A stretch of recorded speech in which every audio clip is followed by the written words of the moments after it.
Welcome to the Tips for Travel to Ireland podcast. I'm Mindie Burgoyne, and I'm a writer and tour operator. I write extensively about travel to Ireland on two blogs that I run. I also run group tours to Ireland and handle a lot of individual travel. So I've been going to Ireland for about 20 years and certainly writing about it for that long, and been conducting tours for the last 5 to 7 years. This is episode 1 of probably about 10. I've compiled all the common questions people ask me about travel to Ireland and tried to fit those questions and answers into about 10 podcasts. So this is episode 1, and when we're done with episode 10, if I still have stuff to say, I will continue. And if not, I'll stop. But the first episode, we're going to focus on how and when to travel to Ireland. And this is a good place to begin when you're thinking about going to Ireland and starting to make plans. And when people ask me their first question, no matter what it is, I always say to them, ask yourself 3 questions before you start thinking about how you're going to go to Ireland, or when you're going to go, or what your budget is going to be, or how much physical activity it'll be. Do I go in a group? Do I go by myself? These kinds of questions. Ask yourself 3 questions. The first one is, why do you want to go to Ireland? Is it to connect with your ancestors? Genealogy? Do you just love the rolling hills and the landscape? Do you have a certain affinity with the history and the archaeology? Or do you just want to have fun, do the pubs, the Irish dancing, kind of integrate with the culture and the arts? It's probably all of those things. But how important those things are to you, their order of importance, really does matter for getting the full experience from traveling to Ireland. Ireland is so amazing. It's a country about the size of West Virginia or New Hampshire, and which means it's a country the size of my state, Maryland. About 5.5 million people. That's about what we have in Maryland. And I know a lot of places in Maryland that I could tell people to go and enjoy themselves. But the interesting thing about Ireland is there are so many different kinds of places. The old things, the archaeology, the megaliths, the structures that were there thousands and thousands of years ago, there are still so many left. And that makes Ireland a very enchanting, mystical place to go. And I think that, along with sort of a connection to our heritage, are what drives most of the interest to Ireland. People that want to luxury travel or do European travel, they typically will pick someplace like Italy or England or France or Spain on their first tour. When people pick Ireland, I find that there's a common thread that runs through that interest, and usually that common thread is associated with that beautiful landscape. Now, that may not be the case for you. It may be that you really want to engage in looking at history. You want to go to the Book of Kells, Trinity College. You want to go to places like that. But you need to answer that question for yourself. Put them in order, 1 to 3 or 1 to 5. What are the reasons you want to go? Because that will help identify the best way for you to travel and the best time for you to travel. The second question you ask yourself is, what is your budget? If budgetary constraints are very real, identify that. How much do you have to spend? Airline tickets round trip from the mid to high season from the East Coast of the United States and Canada run about $1,000 round trip. Sometimes you can get them for $800. But in the shoulder season to the high season, that's usually the first part of the investment. So figuring you've got to get there, what is your budget for when you stay there? Is it $1,000? Is it $2,000? $3,000? What kind of budget do you have? Figure that in. And then the last thing you want to ask yourself is the most important question once you've got these 2 out of the way. And that is, what kind of traveler are you? Are you a tourist or are you a pilgrim? And don't confuse pilgrim with religion. There's 2 different ways you can travel to Ireland, or 2 different common ways people travel. One is to do the touristy things. If I ask people who went to Ireland, people say I went to Ireland, I always say, well, what did you see? Where did you go? And the majority of people will all say Blarney Castle, Cliffs of Moher, Newgrange, the Guinness brewery, or is that a distillery? I guess it's a brewery. Might say the Burren, But there are big heritage sites like Glendalough or the Rock of Cashel, the Ring of Kerry, they may say Dingle. They're big heritage sites that people tend to gravitate toward. And the group tours tend to go to these places. And those are touristy places. You go with a group, you go to where everybody's going, you see the cool stuff everybody sees, and you're happy with that. You take pictures, maybe you go with friends or family, and you're happy to see those things. But a pilgrim travels within the context of a story. A pilgrim, it's a much more meaningful travel experience. You don't have to have any earth-shaking, shattering changes come about. It's not necessarily that deep, but people travel differently. I would never want to be a tourist. So that's just my preference. That's a great thing to be. It's just not me. But I always want to know about what I'm seeing. I want to know the story behind it. I want to know why those stones are all in a circle. What did that come from? Why did the people want to do that? I want to understand the language a little better. I want to understand the culture. I want to know how long this man has lived in this village and what the traditions of the village are. So I like to have more of a niche travel experience. And there are many niches, there's sports, that's a niche. Pub crawls, those are niches.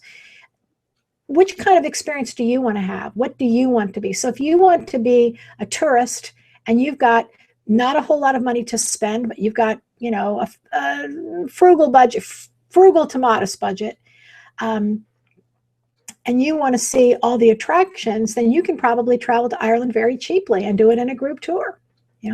But if you're more of a pilgrim traveler, you might have to plan more. You can still go from a light budget to a heavy budget, but you might make some different choices to get that rich experience. So in just recapping there, before you decide to do anything, answer these questions. Why do you want to go? What's your budget? And do you want to travel as a tourist or do you want to travel as a pilgrim? And then once you've got those question answers, understand this about travel to Ireland. There are 3 basic ways to travel. I mean, there are more than 3, but most people either go as a group in a group tour, or they will travel more independently. I'm going to put this and do maybe self-drive, or they'll do kind of a cross between the two, which is a private tour. And this is also something to look at. What's best for you? Group tours or package tours where you just pay one price for the tour and then you get a certain experience is one way to travel. And it is the cheapest way. I mean, these are the best prices. When you see Ireland travel advertised for $8.99 for 9 nights and 10 days, and it's usually a group tour. And that's because the tour provider can purchase things very cheaply because they're buying for lots and lots of people. So the typical group tour is on what they call a motor coach. And here in the United States, we would call a bus, like a Greyhound bus, a big bus that will hold maybe 50 to 60 people. And that is your mode of transportation. And you go with this group to everything's taken care of for you. So group touring is not only inexpensive, but it's also for first-time travelers to Europe or people that are maybe a little bit more nervous about going to another country. Group travel can be very comforting because everything's done for you. Your lodging, your transportation, the sites that you're going to see, and they'll all be wonderful sites. Will all be done for you. Most of the time, even your meals are figured in. And there's usually a little free time figured in with these group tours to go out maybe in the evenings. Understand how tourism works in Ireland. The Irish Tourist Board, or the tourist initiative in Ireland, is done by the government. So, for example, you probably never thought about how tourism is done in certain places. But like in Maryland, where I live, our tourism dollars that the state invests, they do some promoting of the state, but they take those dollars and they give them, to local communities. And those local communities use our dollars to sort of, they they work at the local level to identify the best places to see and to empower the private industry. And with Ireland, it's not exactly like that. They hope to empower the private industry, but the country kind of improved the sites and runs the tours. That comes from the government. So if they got these monies from the European Union, for example, to improve big tourist sites like the Giant's Causeway, the Cliffs of Moher, Glendalough, Newgrange. I remember when I went to Newgrange, which is a megalithic, it's a passage tomb kind of near Dublin that you can walk into and see how it's structured. And when I first went to Newgrange in 1992, I think it was, I walked up a grassy hill to a little shack where someone stood, took my money, and then escorted us in. And now it's more like Disney World. You know, they have a huge interpretive center, which is very good. They have a great big capability to take a lot of visitors.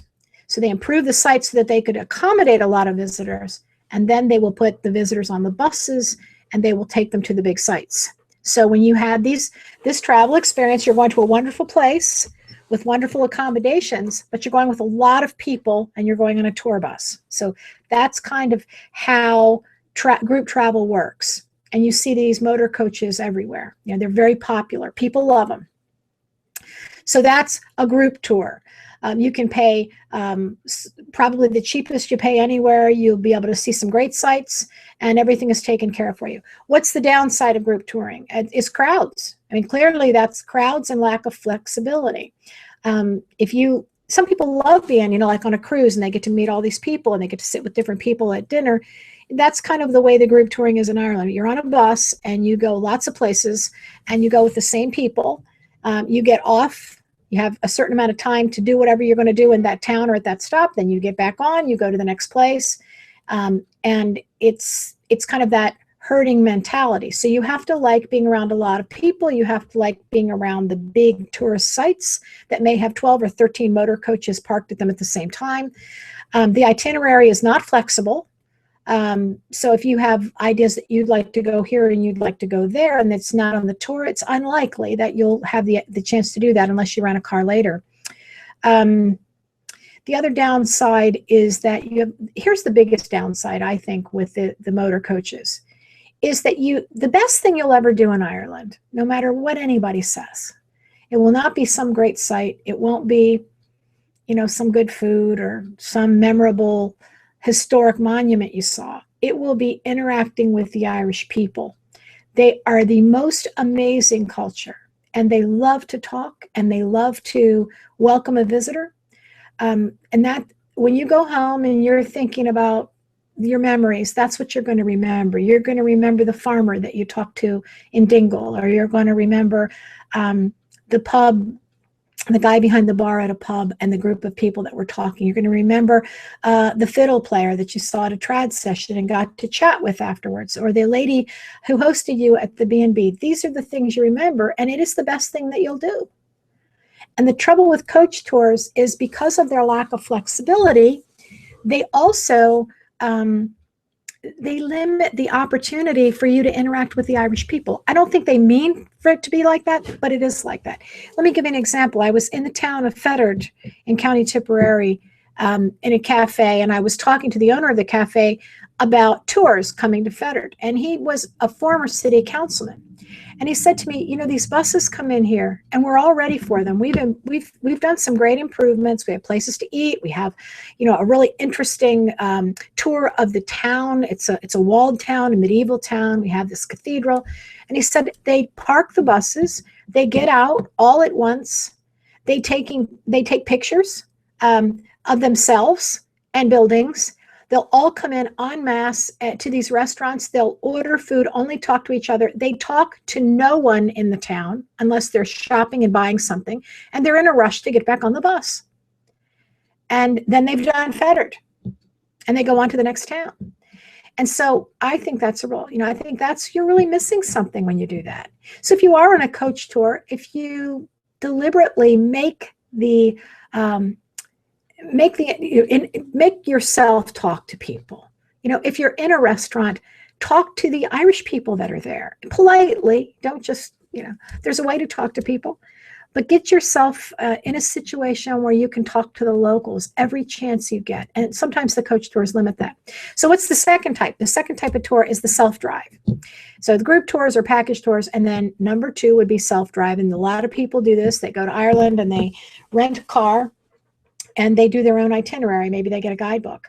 And this, unlike the coach tour, does offer you a lot of flexibility. I mean, it's go as you go as you please, go wherever you want, you decide.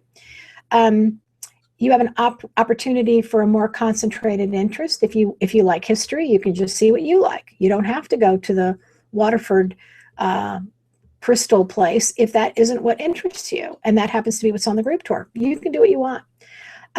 You can move at your own pace. You can stay away from the crowds if you want to, and you get to see the culture and people. You have more opportunity because most self-drive tourists will go to B&Bs, and that's where you're going to actually interact with Irish people because you're staying in their bed and breakfast, right? Or they're in. That's the benefit. People love that. And the downside to self-drive is that driving is very stressful in Ireland. That's not impossible, and please understand that I'm not discouraging it. I'm not saying don't drive because it's dangerous or it's scary. It's not. It's stressful. If you drive in the United States or Canada and you're used to driving a car, you can drive in Ireland on the right side of the car, on the left side of the road. So you're on the opposite side of the car, you're on the opposite side of the road. Understand, too, that an automatic car is a lot more money to rent. So everybody drives a stick shift. And if you can drive a stick shift, you'll be fine. So the switching of the sides is not a big deal. Once you get in the car and you start driving, it's pretty easy. The circles and the roundabouts are fine. I would never suggest that you drive in Dublin city center. There's no reason to do that. If you're driving and you want to go to Dublin, park somewhere and take the bus around the city. It's confusing, it's congested, and the trouble, I've driven in Washington, D.C., my whole life, in Baltimore, Los Angeles, New York. I don't have any difficulty driving in cities, but I wouldn't drive in Dublin, and it's not because it's that difficult, it's because people in Ireland who drive know where they're going, or they don't go. This is the thing. We're free to just go anywhere in the United States. And we figure with a map or a GPS, we'll be able to figure it out. But in Ireland, they kind of know where they're going. And they know that this turn is coming up here. And you'll be driving up, and then all of a sudden you'll be in the middle lane and you'll see a left sign to turn left to go to this place, or you won't see the sign at all. The signage isn't good. The congestion makes things difficult. Don't drive in Dublin. But driving everywhere else, it's stressful. And it's stressful for a couple of reasons. One is that because you are on the right side of the car on the left side of the road, whatever, you're on because of that difference in driving on the left, you have to concentrate. You cannot let your driving go into the subconscious. So, for example, in here, we have these big wide open highways, and we're used to driving. Sometimes we can drive to work and think to ourselves, 20 minutes later, did I already pass that? Did I already go through that town? Because your subconscious takes over when you're used to driving in your native country. When you're in Ireland, your subconscious cannot take over because you will drift over to the other side of the road. So you need to not do that. You have to always be focused. You have to always be paying attention. And what you will not be doing is just enjoying the countryside as you drive. That's not going to happen. The roads there are main highways that now connect the large cities, and they are very good and very easy to drive on. But if you get into places like the west of Ireland, you get out into these villages, the roads are actually roads that have evolved from cart paths that were footpaths. They're windy and they're turny, and there's no shoulders. Sometimes the stone walls that border farm fields will come right up onto the road. And you have to be watching that. You have to always be watching where you're going. And that's okay for an hour or two. But after 7 days, it can be, the stress can get to you. Here's the other thing. I once heard somebody say, get lost in Ireland. I think it might have been Rick Steves. Don't worry, get lost in Ireland. Don't get lost in Ireland. You've got a certain amount of time, and time is value. And when you get lost, it looks like everywhere else. So wouldn't it be better to be where you meant to be? than wasting time trying to figure out where you're supposed to go. Directions are problematic in Ireland, and this is a difficulty self-drive people face.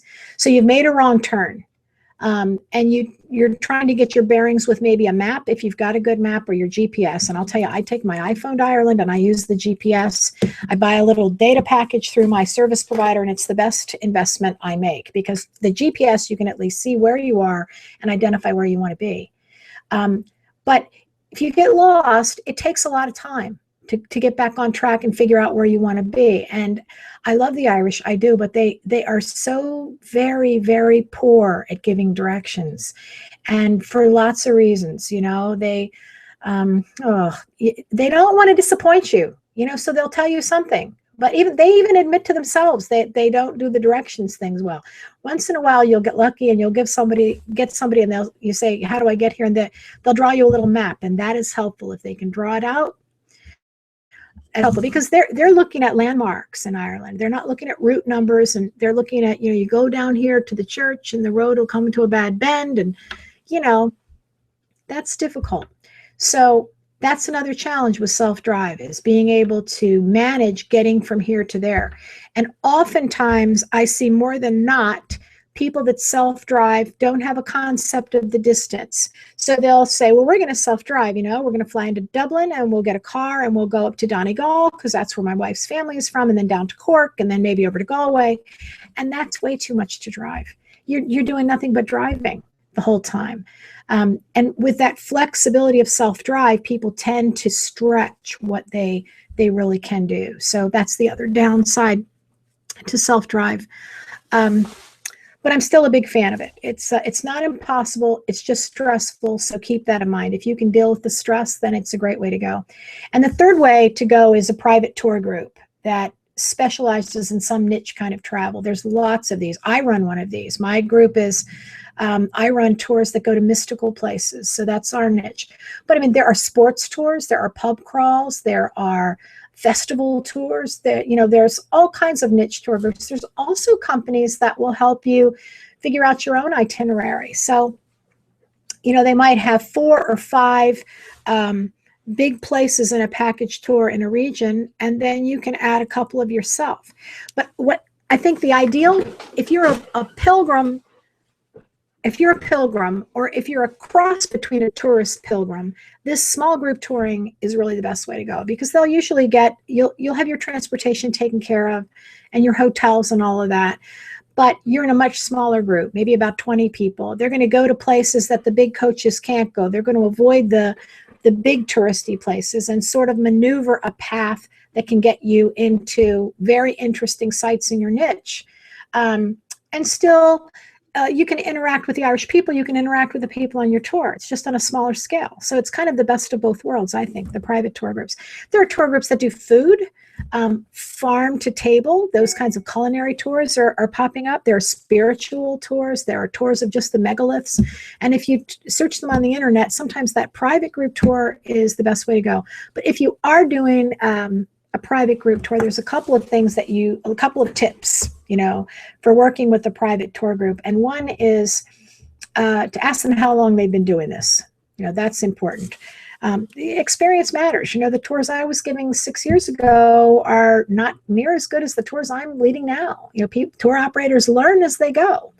So if they're really high priced and they're brand new, then that might not be the best choice. So ask them how long they've been doing it. Ask them what additional expenses there are. Be very clear about that. What does this cover and what does this not cover? Get that clear. Also, you might want to ask how much physical activity. Sometimes I find guests don't ask that, so we tell them how much physical activity. But there are a lot of times when people think they can join a tour and they don't realize there's going to be all this hiking and there's all going to be a lot of walking, and maybe you might have to carry your bags a long distance or over, you don't know. So if you have limited ability for physical activity, then you want to ask, is there accommodation for that? Are there dietary restrictions that you have that can be accommodated on this tour? Is there any flexibility? That's a good question to say. Is there going to be any time when maybe I can do my own thing? Is there any day where I could maybe not go on the group tour and go off and do something else. I find people ask me this all the time for our tours, and I tell them yes, there absolutely is. There's probably 3 or 4 days where we stay in the same hotel 2 nights in a row. So if on that first day, excuse me, on that first day you want to go off and do something else, you can, and we'll even help you arrange it, an optional tour. So that's an important question. Is there any flexibility? Then I'd look for reviews. Are there reviews on TripAdvisor for this tour group, or do they have reviews on their website? Peer review is also important. And then lastly, I would want to talk to the tour operator, either by Skype or by phone, or maybe email can be okay, but try to get a direct connection with this tour operator to get the feel of what they're like. You'll find very often that they're very, very competent and capable people who love doing what they're doing, and it'll be a wonderful opportunity. But that kind of bond is good to have before you get on the airplane. Of course, there's a couple of other types of travel. Self-catering is one. Lots of people like that, where you find and rent a house. You have a little less flexibility about where you're going to go, but that isn't necessarily bad. And then visiting friends and relatives are also another. Lots of people go over there because they know somebody there, and they'll stay with those people and then kind of operate from that home base. And that's another way of traveling. The first time I went to Ireland, I think was the best way to go to Ireland for the first time. And that was, I just went with a group of people that was going. They were self-driving. I didn't have any interest to go to Ireland, but I wanted to go with them. They liked Ireland, and I thought, well, this would be fun to go with them. So I didn't have to think about anything. I just sort of tagged along with them, paid my share. It was affordable, and it was fun. And this is almost like going on the small private tour. You attach yourself to a group that's doing all that, that's very small. But if you have the chance to do that, do that. The other thing you might ask this small private tour group is if they can accommodate you doing your own tour. That's a great thing to ask. These private tours, I know, will do this. And I know several others, like Tenant Tours, good friends of ours that operate out of Boston. They'll do this. So you say, well, I can get 10 people, or I can get 15 people to go on a tour where I'm going to kind of say I want to do this, that, and the other, and you help me with the rest of the itinerary. Can I get my place for free? And a lot of times they'll do that. So if you have a group that's maybe a yoga group, or a church group, or a local historical group or genealogy society group, and you want to go to Ireland, sometimes you can get maybe 10 people to go and get your spot free. That might be 15, but ask, because it might be a way you can go very affordably if you can round up the other people. So I'm just going to say that one other thing about travel and how to travel in Ireland. Now, if you go on a group tour and your itinerary set, this is not applicable. But if you're self-drive or private tour, understand that the best experiences in Ireland that people have are interacting with the Irish people, seeing the mountains. Ireland has some beautiful, beautiful mountains. The sea. It's an island, so the sea is very important, and kind of the landscape around the sea, which can be beaches or it can be cliffs, it can be seaside towns and harbors. These are very appealing places to go to in Ireland, places that identify with the sea or the ocean. Castles, monastic ruins, and megaliths, those are very popular. Villages. When you go into villages, they're very brightly colored and beautiful, but they're also the hub of culture. That's where you'll find the local food and the local traditions, the music, the arts, the local arts. They'll all be focused into the villages. Public spaces. That's another thing. Ireland loves public spaces, places for people to sit, and they're big with public art, even in the smallest of villages. So you can have a place like Phoenix Park or St. Stephen's Green, which is in Dublin, but smaller versions of that are in many localities, many villages and towns, and looking for those public spaces. Definitely worth doing. Parks and places set aside for public to congregate. And then lastly, the native crafts, things like beer, whiskey, farm crafts, things to do with dairy, food processing, weaving. There's the crystal, the china, and the pottery. Native crafts are also big piece of the Irish visiting experience.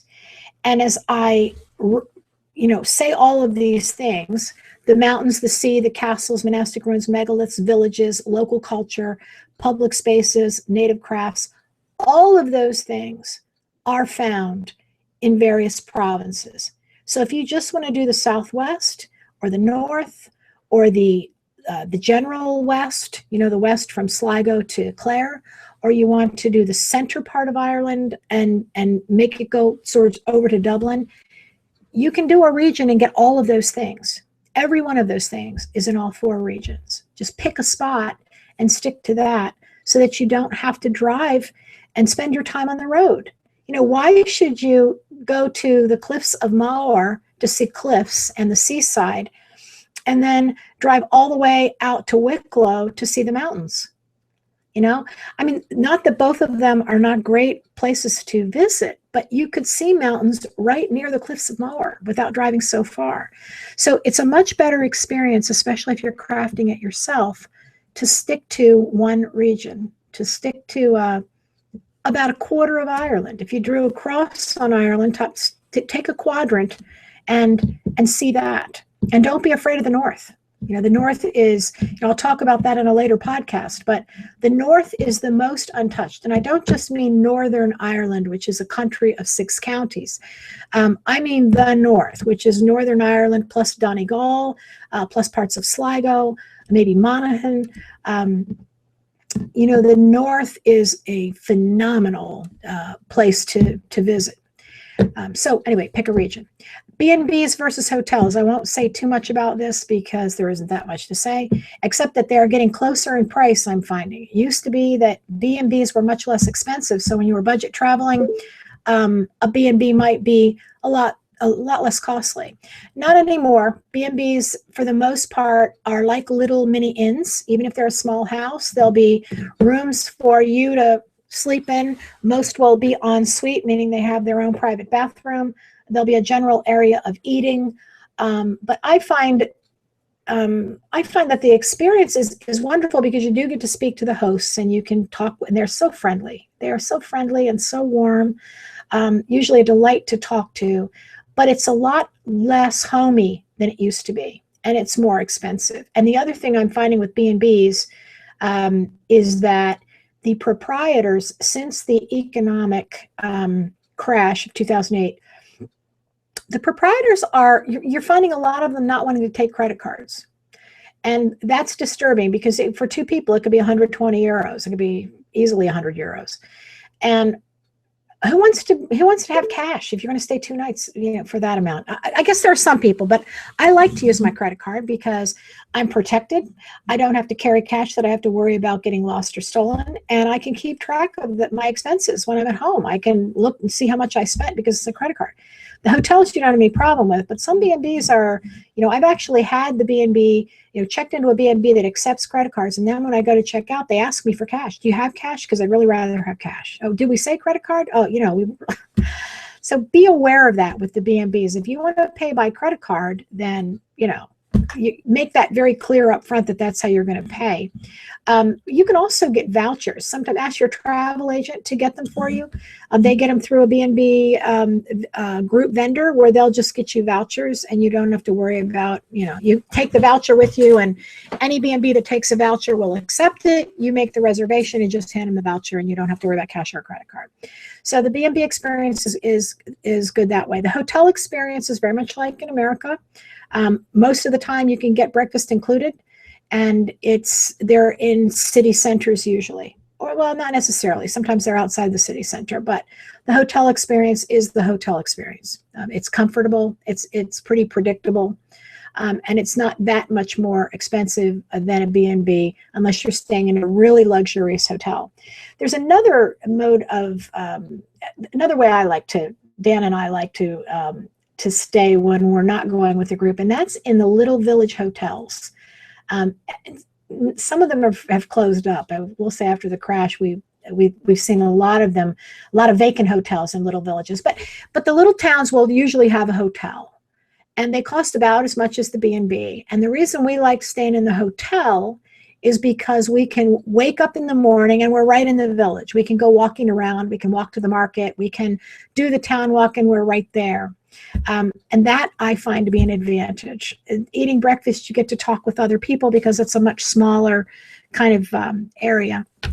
So it's just something to think about. Don't presume that they aren't necessarily a good place to stay. Read TripAdvisor with the hotels.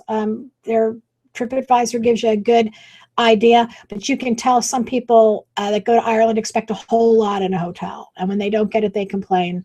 But the price may have, what they don't usually say is they paid this much smaller amount to stay in a small hotel in the city center, and they're upset because it wasn't a 5-star or 4-star hotel, right? So read it critically, but TripAdvisor does give you a lot of good information about accommodations.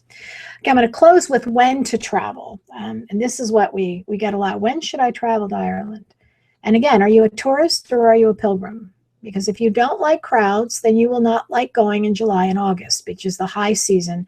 Everything is at the height of cost, but it is when the kids are out of school, so it's easy to travel. And the other thing about July and August is that's when Ireland is ready for you. So the festivals and the parades and the all of the things that focus on culture and tradition and visitors, the shows, all of that is at its peak in July and August. So there's a lot more to choose from when you go in high season.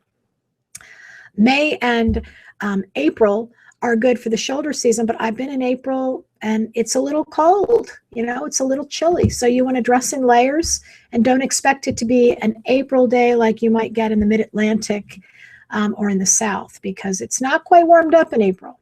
May is when all the flowers start to come and bloom. Ireland is so beautiful in May.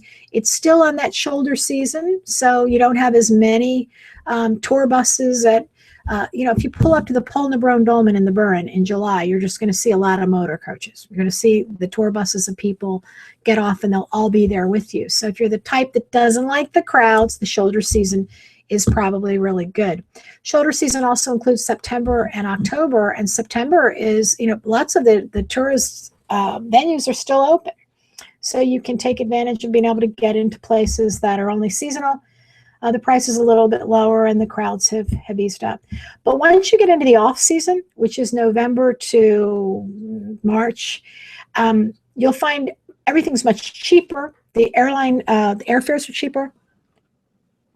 The accommodations are cheaper, but there are a lot of places that are closed. A lot of B&Bs that aren't open year round. Tourist attractions that you can't get into. So you just need to plan carefully, make sure that what you want to see is open. I wouldn't go on the off season and just, go as you please and fly. The other thing about the off season, especially the winter, is the light. A lot of what we do in Ireland is outside.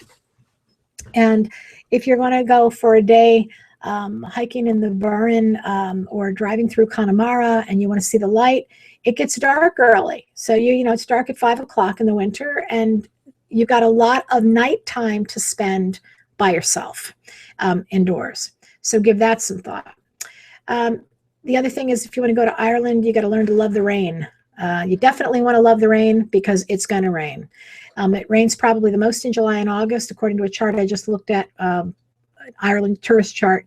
But we tell our guests to dress in layers and to bring an umbrella and learn to love the rain, because it's going to rain. You can't go to Ireland and just expect to be having fun in the sun, because it's not that kind of a climate.